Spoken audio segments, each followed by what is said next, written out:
자, 토론 거의 다 됐나요? 거의 다 됐죠? 발표를 좀 하도록 할게요. 그래서 오늘 토론 가능하면은 이 목차에 대한 토론한 거 발표 한번 하고, 그 다음 시간이 좀 되면은 퀴즈 냈던 부분에 대해서 또 발표를 좀 하려고 그래요. 자, 발표를 누가 좀 발표 되겠어요? 네, 일단 이렇게 하고 이렇게 하도록 할게요. 자, 나와주시죠.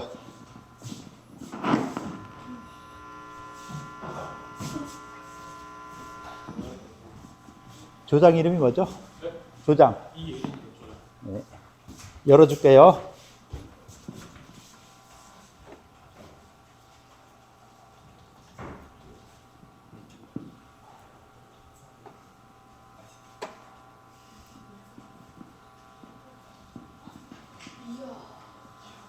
자, 이야기하시죠. 네. 네. 저희는 동의보감 목차 관련해서 했고요. 요약 정리는 다음과 같습니다. 그래서 동의보감 크게 5편으로 구성이 되어 있고 내경편, 노양편, 잡병편, 탕익편, 친구편으로 구성이 되어 있고요. 자, 네, 넘겼어요. 네. 그래서 앞선 요약 정리 내용들 어차피 여러분 다 아실 거니까 이거부터 얘기를 할게요.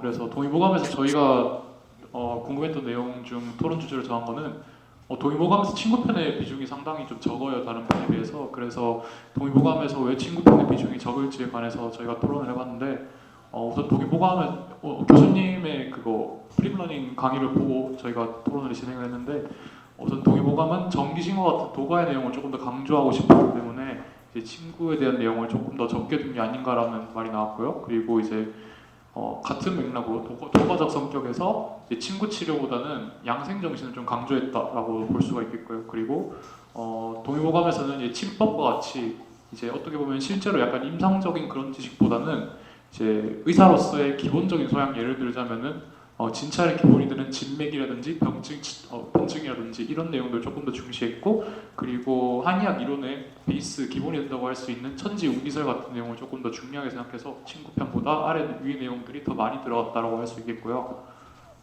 그리고 다음 주제로 한이랑 옹저에 관해서 이거는 2권에 걸쳐서 설명을 했어요. 다른 내용보다 조금 더 많은 내용이 들어가 있는데 왜 그렇게 생각했는지에 관해서 토론을 했는데, 한이란 경우 이제 아시다시피 이제 한사에 의한 증상으로 육귀에 포함되는 개념이에요. 그래서 이 한 같은 경우에는 당시 많은 질병이 이것 때문에 발생을 했고, 그래서 인체에 미치는 영향이 굉장히 커서 사람의 생명과 직결된 큰 병이라는 인식을 했기 때문에 이에 따라서 약을 잘못 쓰면 굉장히 큰 부작용이 발생하는 경우가 많았대요. 그래가지고 이게 징후가 수시로 변하기 때문에 엄격하게 치료가 필요해가지고 내용을 조금 더 길게 했다고 말할 수 있을 것 같고, 옹저 같은 경우 현대에서 초기의 일종이라고 할 수가 있겠는데 당시는 굉장히 치료가 힘들고 위험한 병이었어요. 그래가지고 역시 한처럼 내용이 많아가지고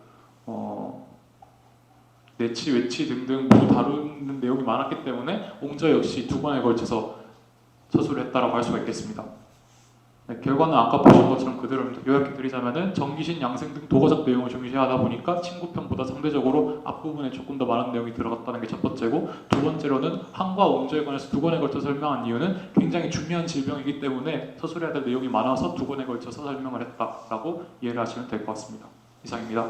예, 질문 받아주시죠. 질문 있으실까요?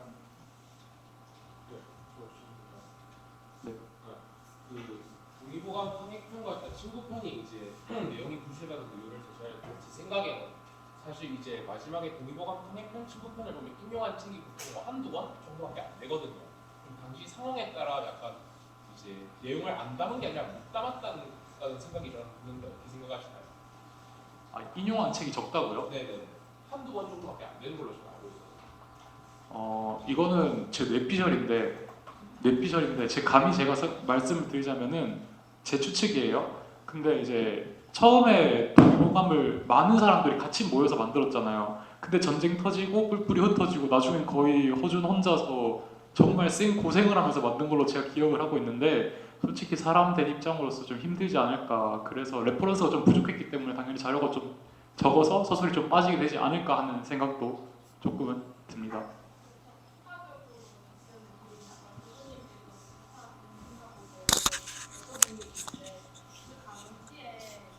이거 마이크 안에 그냥 하고요.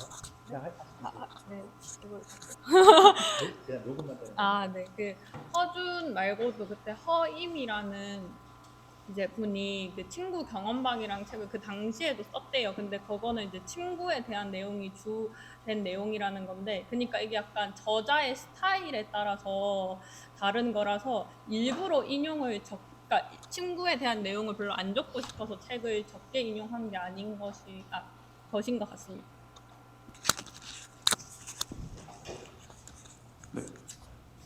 한 원서를 계속 두 번에 계속 설명한 게 당시 시대적 상황과 분위기가 있다고 설명해 주셨는데 지금 새롭게 동의보감을 개편한다고 하시면 어떤 점을 강조해서 싣고 싶으신지 어떻게 생각하십니까? 제 의견이요?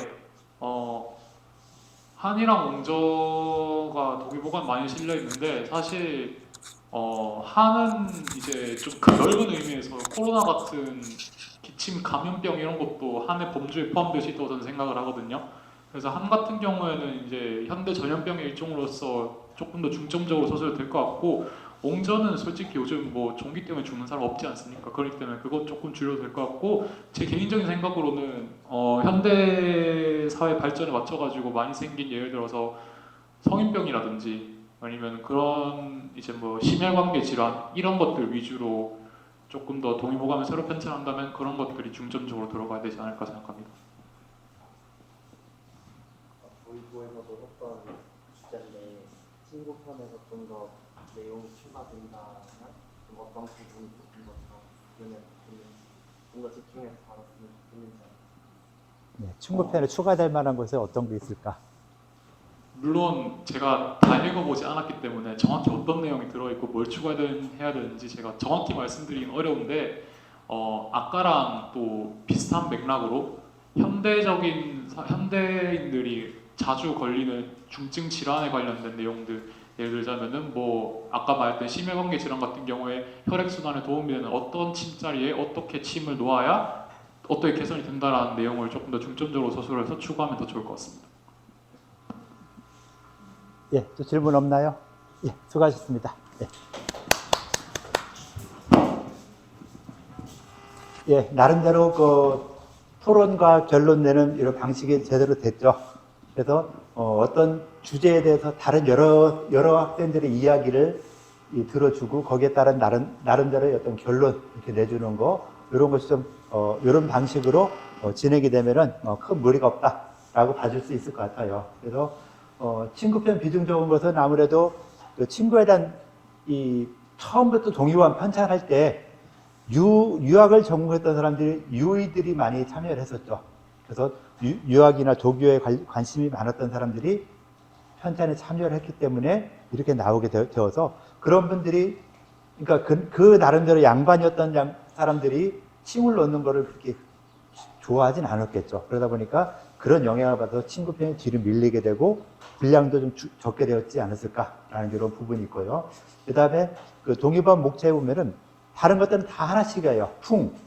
그 다음 한문만 상하돼 있고 서습조화 하나씩 돼 있고 뭐 이런 식으로 해서 거의 그냥 한 편씩 되어 있는데 요 한문, 한 상하하고 그 다음에 옹저 상하, 그 다음에 이 약물에 대한 거 이런 것들은 좀 더 많은 부분이 몇 가지 세 종류가 있어요. 그래서 이런 것들은 좀 더 분량이 많으니까 더 썼을만 하는 것이 많이 썼을 것이고 그 많은 분량과 내용도 그만큼 중요하다 생각했기 때문에 좀 더 추가되지 않았을까라고 봐줄 수 있다라고 이야기를 했고요.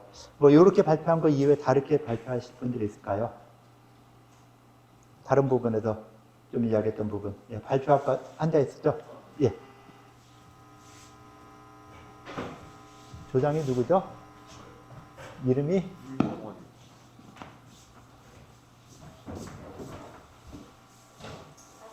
이샤. 잠깐만. 윤영원. 예. 자, 이건 내가 돌려줄게요. 저 목차 요약 정리는 그냥 넘어가겠습니다. 예. 네, 저희 토론은 일단 이제 다들 친구편 내용이 부족한 건 아실 거예요. 근데 이제 사실 저희가 처음에 원했던 주제는 뭐냐면 당시에 친구편의 내용을 조금 이제 집필을 하고 그거를 자세하게 만든다면 어떤 내용이 들어갈까를 하고 싶었어요. 근데 사실 저희가 이제 강의 많이 배우지 못해서 당시에 동의보감에 친구편이 어떤 내용이 정확하게 들어가 있고 당시에 중국 의서들이나 다양한 의서들이 친구편의 연구가 어떻게 이루어져 있는지까지 조사할 시간이 없다 보니까 현대 그냥 이제 새로이 친구편을 편찬한다면 어떤 내용이 들어갈까라는 거로 조금 약간 대체를 하였는데 이제 아무래도 먼저 침법에 관련된 여러 가지 도서를 활용하여 침의 유래부터 침의 활용법, 경락 경영학 시간에 배우는 그런 내용들이 먼저 들어가야 할 것 같고 이제 현대에 새로 나온 약침학 같은 경우 당연히 들어가야겠죠. 그리고 우리나라만의 친구법인 사암침법 등 새롭게 나온 침법들과 이제 기존의 여러 침법들의 효능을 비교하여서 이제 변증별로 증상별로 가장 효과적인 침법은 어떤 것이 있을까에 대한 고찰 부분까지 역시 들어가야 한다고 생각을 내렸습니다. 다음은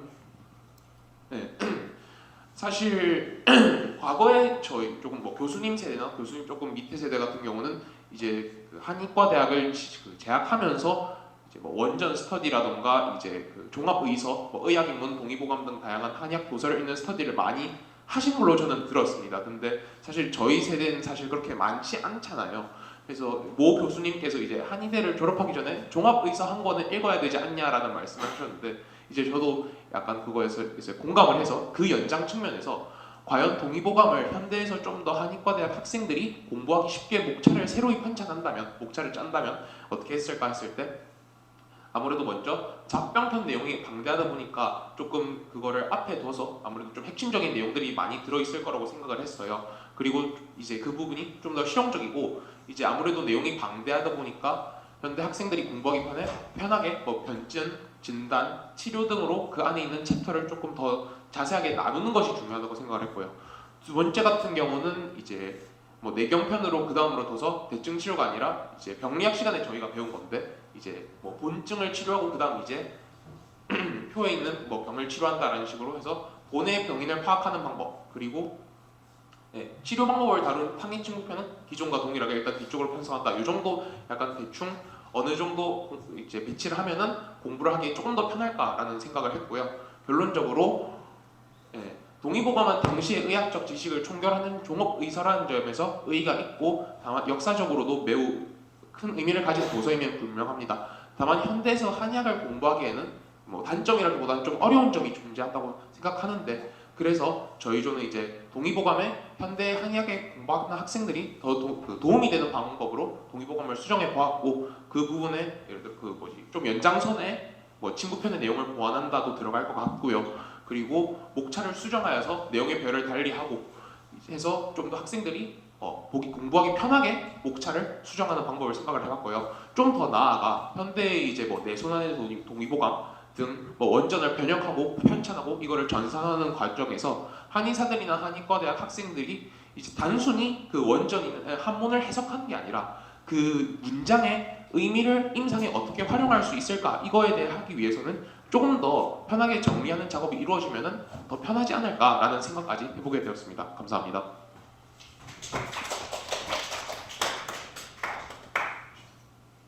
그 목차 순서 보신다고 하셨는데 네. 이번 슬라이드 요거요? 네. 네. 그 내경편을 다음으로 두고 잡담편을 앞으로 둔다고 했잖아요. 네. 근데 동의보감에서 아까 저희가 목차를 이렇게 2주 동안 배우는 이유도 그렇고 순서의 그 자체에 의미가 있다고 생각하는데 먼저 사람 중심으로 전기신의 그런 서로 장부의 관계라든지 그런 개념을 알고 난 다음에 저는 병을 봐야 된다고 생각을 하거든요. 보통 의료 봉사를 가서 문진을 할 때도 사람에 대해서 먼저 물어보지 병에 대해서는 그렇지가 않거든요. 그래서 이 동의보감이 사람 중심의 한의학의 토대를 쌓은 거잖아요. 그래서 처음에 내경편과 외양편을 두고 나서 잡병편을 둔 이유도 먼저 처음에 병증을 끝난 이후에 이제 병에 대해서 판단을 하는 거고 그 잡병편 안에서도 병증 진단 치료가 이미 챕터가 나눠져 있어요. 어떠한 통증이 있고 어떠한 본초 그 약제를 써야 되고 그것으로 봐서 제 순서를 새로 판단하는 거에 대해서 좀 반대를 하는데 어떻게 생각을 하시는지. 충분히 이제 동의하는 부분이고, 다만 저희는 이제 사실 기본적인 내용들은 이제 사람을 알고 그런 건 이제 다른 과목에서 충분히 배울 수 있는 부분이다 보니까 조금 더 동의보감 안에 이제 들어있는 내용의 핵심을 파악하기 위해서 답변편을 먼저 공부한다 뭐 이런 식으로 생각하시면 될 것 같습니다. 예, 또 다른 질문 아까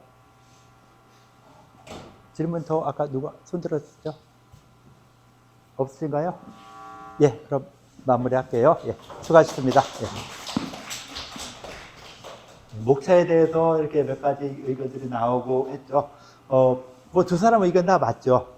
두 사람 의견 다 맞고, 그 다음에 이 동의보감이 이런 순서로 됐다는 것은 그 동의보감 집례에서 언급이 돼 있어요. 이런 서문에서도 이 양생을 위주로 해서 시작한다라고 해서 서문에 나와 있고, 그 서문의 바탕에서 이런 게 쭉 나와 있으니까 그런 앞부분을 알고 있으면은 요 순서가 되는 것이 동의보감 이 순서를 가지고 만든 것이다 라고 하는 걸 갖다가 인식할 수 있는 것이고요.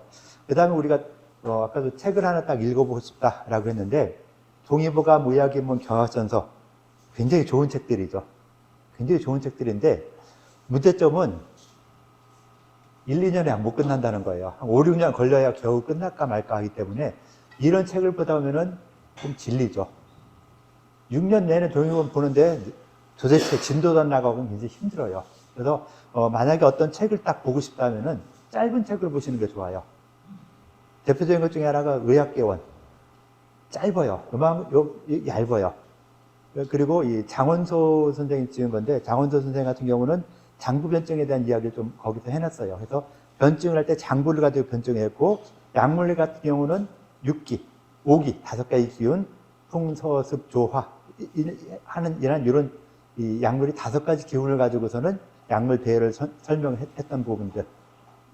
그리고 그 이론이 바로 이동원, 왕호고 이런 사람들한테 전해져 가지고 그 당시 약물이라든가 비위에 치료하는 이런 부분들에서 굉장히 도움을 줄 수 있어요. 그래서 그런 책들을 볼 수 있고, 그다음 근대로 와서는 좀 더 뒤로 와서 보면은 필화의경이라든가 이런 책들을 보면은 개인이 쓴 책인데 분량이 작으니까 일단 도전하기가 쉬워요. 도전하기 좀 쉽죠. 그 다음에 나체내기 위생보감이라든가 이런 책들 보면은 동의보감에 비하면 굉장히 짧기 때문에 그런 책을 하나 보는 것도 좋죠. 그런데 다만 내가 보려는 이 책이 어떤 방향의 책인가 알아야 되겠죠. 의학개원 같은 경우는 이 비이론을 위주로 해서 장부변증을 위주로 언급되었고, 그 제자가 이동원 왕호고니까 보톡파를 갖다 주장했던 사람들이 그 길을 이어서 발전시켰다라고 하니까, 이건 내가 병을 고칠 때 이런 비이론을 갖다 중시 여기는 이런 쪽으로 공부를 해보겠다 하면은 의학개원을 보는 것도 괜찮죠. 다른 책을 권하지 않고 의학개원을 권하는 것은 짧아요. 의학개원이 짧기 때문에 보기가 좀 편하다는 거. 그래서 짧은 책을 하나를 여러 번 반복해서 보는 것이 좀 더 좋을 수 있어요. 그래서 그쪽에 관련되는 책을 어느 정도 봤다 하면 이제 또 전혀 다른 분야, 좀 반대의 입장에서 또 이야기하는 부분을 또 몇 번 읽어보고, 그래서 긴 책, 동의보감 의학인문 경학전서 굉장히 좋은 책들인데 이걸 보기가 너무 힘들면은 짧은 책들을 보고요. 그 다음 제가 개인적으로 권하는 책들은요, 뭔가 2학년 되면은 의방집회를 보라고 그래요. 의방집회. 제목이 의방집회면 어떤 내용의 책인가 알겠죠? 어떤 내용 책 같아요? 의방집회? 괜히 앞에 앉았다. 그렇죠. 방제에 관련된 책이죠. 방제 관련 책이잖아요. 의방집회. 방제에 대한 설명을 했어요. 그래서 여러분 방제 배우면서 의방집회를 같이 보면 좋아요. 그런데 의방집회를 보라고 한 이유는 뭐냐면요, 거기서 방제에 대한 설명만 한 게 아니라 생리병리에 관련된 설명까지 다 돼 있어요. 그래서 생리학 병리학에 대한 설명들이 교재에서처럼 생리학 교재, 병리학 교재처럼 순서적으로 된 게 아니라 그 처방에 있어서 이런 부분, 어떤 부분을 갖다가 보존시켜준다. 613 같은 거 표현할 때 신수를 보하는 활석감초 이렇게 들어가서 활석에서 수기를 부한다 하는 이런 쪽 측면에서 수와 관련된 또 어떤 생리적인 측면이라든가 병리적인 부분들을 이야기해주고, 그래서 이런 생리에서 이런 병리가 나타나기 때문에 이 처방으로 이 병을 고쳐준다 라고 하는 식까지 딱 잘 돼 있어서, 그 좋은 점들은 지금 이렇게 이야기했던 거의 책들은 번역서가 어느 정도 나와 있어요. 특히 의방집회는 여러 사람이 번역을 했거든요. 그래서 그 번역서를 보라는 건 권하진 않지만은 내가 원본을 보다가 원본 보고 읽다가 너무 어렵거나 안 될 때 번역서 한번 보세요. 그 번역서도 얼버무린 게 꽤 많아요. 여러분들 모르는 내용이면 번역서도 좀 얼버무리고 지나간 이런 부분들 많이 있기 때문에 원본을 가지고 공부하는 것이 가장 좋을 수 있어요. 그래서 원본이 아주 한문이 그렇게 어렵다 싶을 정도의 원본은 아니기 때문에 좀 원본을 가지고 한번 공부하는 것도 좋을 것 같다라고 해서 지금쯤에 여러분들의 권한 책 하나가 의방집회, 그리고 본과 4학년쯤 됐으면은 그 동인수세보원 주석을 달았어요. 한글로. 누가 다른 아세요? 한동희 선생이 동인수세보원 주석을 다른 게 있거든요. 그 책을 한번 보세요. 그 책에서도 이 동인수세보원은 사상의학에 대한 책이잖아요. 사상의학을 갖다가 설명을 하면서 이 사람 체질이 왜 이렇게 나올 수밖에 없느냐에 대한 설명들을 쭉 해놨어요. 그래서 이장화 선생께서 사상의학이라는 걸 만들어내고 그 만들어낸 부분에 대해서 후대 사람들이 그걸 보고서 이런 측면에서 사상의학인 걸 만들었겠구나. 그리고 거기서 만들어진 처방들 굉장히 중요한 게 많이 있거든요. 그래서 이 소양인 처방의 대표적인 처방이 독활지황탕 같은 처방이 있어요.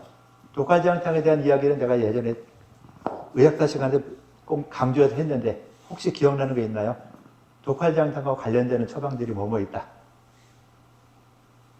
상한년시에 장준경부터 나와요. 금계율학에서 나오는 거 뭐였죠? 많이 아는 처방이에요. 여러분 다 아는 처방이에요. 힌트 주면 8. 8개. 네? 8 뭐요? 팔진탕? 팔미, 팔진. 팔진과 팔미는 처방이 다르죠? 팔미와 팔진 처방이 달라요. 팔진탕은 사물탕, 사분자탕 들어간 것이고 팔미암 같은 경우는 육미에다가 부자 6개 들어간 것이죠. 그래서 개부팔미암, 6개 부자가 들어가가지고 육미에다 6개 부자 들어간 팔미가 근기혈학에서 처음에 만들어져서 사용되었어요. 그것이 한 1100년 정도 흘러서 그 진원, 소아약생 직결해서 육미를 바꿨죠. 육미를 바꾼 이유가 뭐예요? 팔미에서 육미로. 6개와 부자를 뺐어요. 그리고 육미장탕이라는 처방을 만들어냈죠. 그래서 신용을 구하냐, 신장을 구하냐 달라지죠. 신용을 구하는 게 어떤 처방이에요? 육미예요, 팔미예요? 왜 육미예요? 왜가 나와야 되겠죠. 왜? 자, 팔미와 육미 중에서 어떤 것이 신양을 구하는 것이냐? 육미냐, 팔미냐? 왜 육미냐, 왜 팔미냐? 몰라요? 정답은 부자 6개 있잖아요. 부자 6개. 부자 6개가 이게 양적인 약이에요? 음적인 약이에요? 양적인 약이죠. 먹고선 열이 확 오르니까 뭐 사약을 썼다 할 정도로 이 열을 끌어올리는 이런 약이죠. 그래서 부자 6개 같은 이런 약들을 썼기 때문에 양이 허한 경우, 신양이 허해진 경우에 팔미를 쓴 것이죠. 그런데 어린 아이들 같은 경우는 소아들 보면은 소아는 어때요? 지금 여러분들하고 같이 방에 놨을 때 여러분들이 움직이는 거하고 소아들이 움직이는 거는 차이가 굉장히 많이 나죠. 여러분들 가만히 앉을 좋아하는데 애들은 가만히 앉았으면 거의 죽으려고 하죠. 막 뛰어다녀야 되죠. 그래서 그만큼 활동성이 심하고 양이 많다는 것이기 때문에 그 양이 많은 친구들에게 부자유기 같은 양이 많은 약을 주면 되겠냐 안 되겠냐. 안 된다 해서 팔미에서 부자유기를 떼고 육미를 만들었어요. 그래서 육미를 만든 것이 의미가 있었고, 이게 그것이 이제 사상의학으로 와서 이 사상의학에서는 그 소양인 약으로서 육미를 갖다 변방시켰어요. 육미를 갖다 그냥 쓰는 게 아니라 육미에서 소양인에 맞게 처방을 구성했죠. 소양인의 장구 대수는 어떻죠? 소양인. 간접해서 어떤 장부죠? 혹시 몰라요? 네. 소양인 같은 경우는 비대신소예요. 비장의 기능은 왕성하고 신장 기능이 떨어지죠.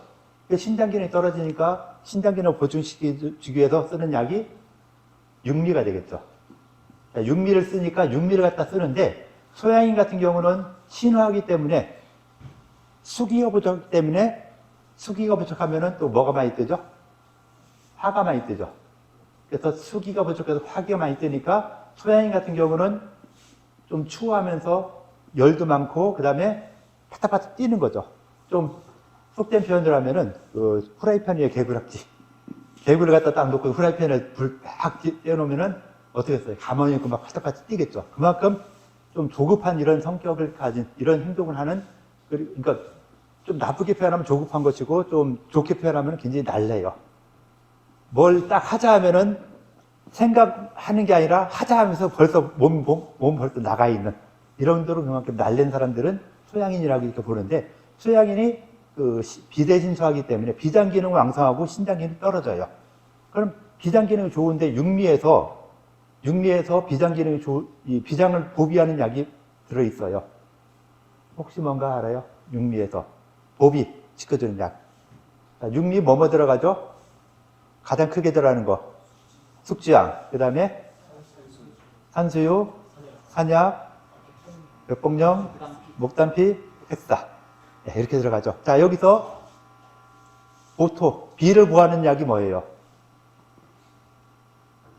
그냥 딱 봐도 생각 안 나요? 벽봉령? 또 그거 말고 또 산약. 마가 훨씬 더 이 보토시키잖아요. 그래서 이재만 선생은 여기서 육리에서 비대신산 육리의 영리를 쓸 때 비대신산 사람한테 비장이 기능 왕성한 사람한테 보비하는 약을 쓸 필요가 있어요, 없어요? 없으니까 빼버렸어요. 산약을 빼고 대신 소양인 같은 경우는 신수를 구하는 약을 썼는데 보비할 거 필요 없으니까 보토하는 거 빼서 산약 빼고 다만 또 소양인이 어떤 데 써요? 열이 확 뜬다 했죠. 열이 막 뜨니까 열생풍에서 풍사가 많이 생길 수 있다. 라고 해서 독활방풍 같은 약을 써가지고 풍사를 제거하게. 그래서 독활장탕이 만들어지는 것이죠. 그래서 팔미, 육미, 독활장탕. 이런 순서로 처방이 바뀌는 이런 부분들을 갖다가 이야기한다. 라고 하는 걸 갖다가 의학사 시간에 강조해서 했던 거예요. 안 배웠다고 여러분들 우기지만은, 그래도 안 배웠죠, 여러분들. 안 배웠는데 나는 분명히 강의했어요. 수업했어요.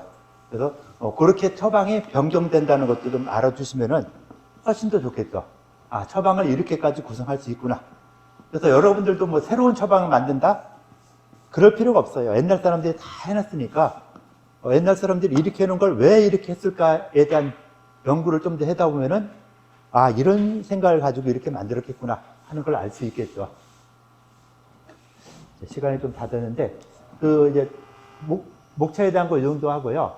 신형 장부도 발표 한두 사람만 하고 끝내도록 할게요. 신형 장부도에 대해서 퀴즈를 제출했죠. 거기에 대해서 발표를 좀 하고 발표한 사람이 너무 적어지니까 발표 좀 더 하고 한두 사람만 간단히 하고 끝내도록 할게요. 신형 장부도에 보고 느낀 점 발표할 사람. 자, 한 사람만 할게요, 그럼. 예. 그냥 앉아서 해요. 나오기 힘드니까. 네. 빠르게 하고 끝내겠습니다. 신형장부도는 살아있는 사람의 기의 흐름을 봤다고 생각을 했습니다. 그래서 일반적인 서양의 관점에서 보는 게 아니고 동양의학적 관점에서 기의 흐름, 예를 들어서 저기 동맥 쪽에 척추를 타고 오르는 것, 또 배 쪽에 기회나 단전 부분이 강조된 거 이런 걸 통해서 봤을 때 좀 확실히 기의 흐름을 강조했고 서양의학과는 다른 관점으로 봐야 더 그림 참된 의미를 알 수 있다고 생각을 했습니다. 이상입니다. 예. 예, 또 발표할 사람 있을까요? 예, 두 사람만 할게요, 오늘. 예. 신형장부도 그림 자체가 일단은 교과서 같은 데서 엄청 많이 그려져 있는 그림 중 하나인데 이게 실제 장부 그림이랑 다르게 간이랑 신장이랑 붙어 있어요. 이게 을개동 관계를 나타내기 위해서 그렇게 그린 것 같은데 결국 인체 시스템적인 측면을 더 많이 그려주지 실제 해부학적인 정보보다는 시스템적인 걸 더 잘 드러낸다고 생각했습니다. 예. 이 장부도를 그린 것 자체가 해부학적인 구조로 생각하면 전혀 안 맞는 부분들이 많이 있겠죠. 그래서 우리가 이런 그림을 어떻게 해석해야 되느냐는 이런 부분들은 계속 좀 고민할 필요가 있죠. 생리학 교수가 이걸 보고서는 한의학에서 말하는 생리학이 다 틀리니까 나 이거 강의 안 하겠어 하는 이런 분도 계신다 해요. 그건 좀 너무 심각한 거고, 잘못됐으면 어디가 잘못됐다는 걸 갖다가 밝혀주고 이걸 왜 이렇게 그렸을까. 옛날 사람들이 사람 몸을 해군 안 했어도 소, 돼지, 닭, 개 같은 거 많이 잡았겠죠. 그러면서 장부의 모습을 안 봤을 리가 없어요. 우리도 어렸을 때 우리보다 좀 더 윗세대 분들은 그 돼지 그 방광 있죠. 돼지 방광에다 바람 넣어가지고 그걸로 축구하고 그랬다 그래요. 그러니까 돼지 방광이 있는 거 방광이 이렇게 어떻게 생겼다는 거 알아요. 그런데 그렇게 안 그려놨죠. 심장 같은 거 요즘도 뭐 이렇게 많이 먹죠. 그런데도 전혀 다르게 그렸다는 것은 좀 문제가 있다라고 볼 수 있을 것 같고요. 잠시만요. 끝내는데